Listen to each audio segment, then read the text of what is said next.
एक detailed ruling जो है वो उन्होंने दी है।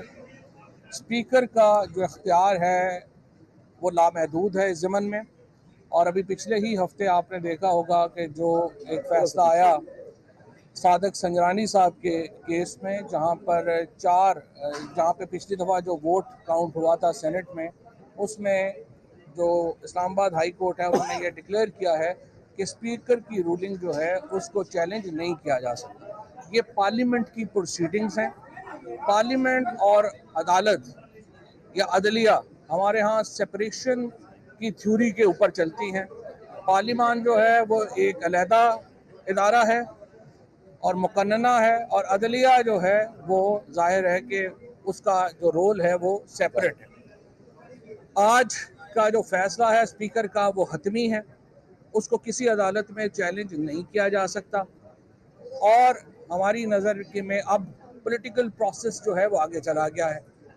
यहाँ पे मैं उन सियासी जमातों को कहना चाहता हूँ कि जो इलेक्शन से भाग रही हैं, अगर आप में दम है तो आप इलेक्शन से क्यों भाग रहे हैं? कभी सियासी जमातें भी इलेक्शन से भागी हैं।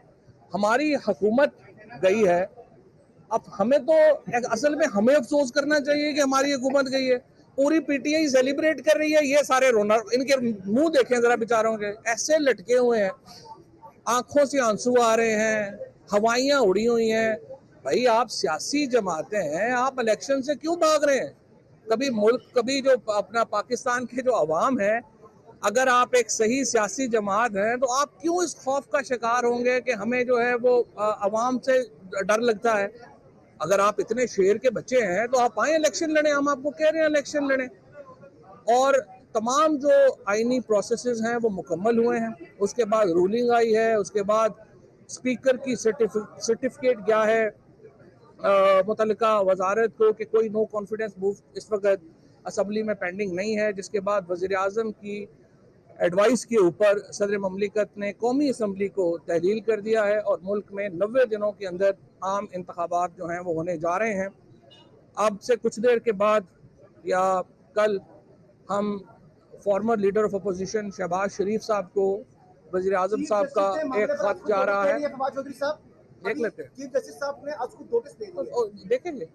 जब जब इन्होंने पहले बात तो सुन, शहबाज शरीफ साहब जो हैं उनको हम लेटर लिख रहे हैं, उनको ख़त लिख रहे हैं कि वो अपने नाम दें इंटरिम गवर्नमेंट का, और उसके मुताबिक जो है वो हम आगे चलें। जहाँ तक अदलिया का सवाल है, मेरे ख्याल में इतवार को अदालतें नहीं लगनी चाहिए। मेरे ख्याल में प्रोसेस जो है वो मुकम्मल होना चाहिए, और कभी भी सियासी जो फैसले होते हैं वो अदालतों में नहीं होते, कोर्ट रूम्स में नहीं होते। इंशाल्लाह ताला पाकिस्तान के अवाम जो है वो इसका फैसला करेंगे। अच्छा, एक बात मैं ऐड कर दूं, मती एक सेकंड मती,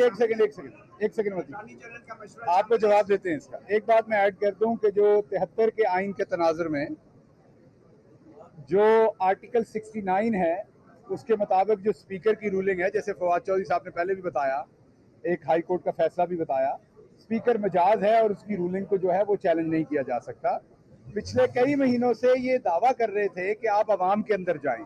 शाहिद खाकान अब्बासी के बयानात हैं, मरियम सफदर के हैं, शहबाज शरीफ के हैं, पूरे जियो टीवी के हैं। तो बार बार ये तकाजा था कि आप अवाम में जाएं, इलेक्शन करवाएं। आप अवाम में बड़े गैर मकबूल हो गए। अभी आपके सामने साबका वजीरे जो है कानून और साबका वजीरे इतलात खड़े हैं। मेरा ख्याल शायद ही कोई साबका वजीर जो है वो इतनी खुशी और मुस्कुरा के बात कर रहे होंगे जितने हम कर रहे हैं। हम तो अवाम में जाने को तैयार हैं और अवाम ने फैसला करना है। आखिरी बात, अवाम ने फैसला करना है। क्यों डरे हुए हैं? और लोगों से क्यों डरते हैं? अपनी अवाम ने फैसला करना है कि अवाम ने, अब हम तो पार्लियामेंट में दोबारा जाना चाहते हैं। अवाम ने फैसला करना है कि अवाम गद्दारों के साथ है या पाकिस्तान के साथ है। जी नहीं, ये तो स्पीकर की रूलिंग है, अटॉर्नी जनरल का मशवरा क्यों? नहीं, ये तो स्पीकर की असम्बलियां तोड़ने का इख्तियार जो है वो तो वज़ीर आज़म का है। आर्टिकल 58 के तहत वो उन्होंने अपना राइट ये अब सारी सियासी जमातों का फैसला होगा। हम वहाँ पे भी इंशाल्लाह हमारी हुकूमत है, पंजाब में भी इंशाल्लाह हमारी हुकूमत है। सो दोनों जगहों में मार्शल लॉ का कोई खतरा तो नहीं है? क्यों मार्शल लॉ का क्यों खतरा है? आइन के मुताबिक हर चीज हो रही है। एस्टैब्लिशमेंट कैसे, मतलब आपकी मुराद ये है कि फौज ऑन बोर्ड है? फौज का इन मामला से कोई ताल्लुक नहीं है, ये पार्लियामेंट के मामलात है।